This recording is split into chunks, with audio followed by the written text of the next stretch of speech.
चौथे नंबर पर जिस पर लानत की गई है, सैयदा आयशा रज़ी अल्लाह तआला अन्हा बयान करती हैं, सही मुस्लिम में रवायत है, नबी करीम सल्लल्लाहु अलैहि वसल्लम ने लानत की, फरमाया लानल्लाहुल यहूद वन नसारा इत्तखज़ू कुबूर अंबियाइहिम मसाजिदा।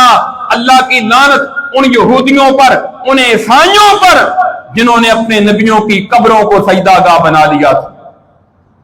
कब्रें बनाई, नबी की कब्र के पास जाकर सजदे करने शुरू कर दिए, ऊपर मस्जिद बना दी। अल्लाह के रसूल ने लानत की है उस पर। सैयदा आयशा रज़ी अल्लाह तआला अन्हा बयान करती हैं, ये सही बुखारी में हदीस है, कहती हैं कि सैयदा उम्मे सलमा, सैयदा उम्मे हबीबा, रसूलुल्लाह की दो बीवियां रज़ी अल्लाहु अन्हुमा, ये हबशा के इलाके में गई थी, वहां से वापस आई, ये दिन नबी करीम सल्लल्लाहु अलैहि वसल्लम के सामने जिक्र कर रही हैं, अल्लाह के रसूल वहां हमने गिरजे देखे, लोगों ने उसके अंदर अंबिया की तस्वीरें बनाकर रखी हुई हैं।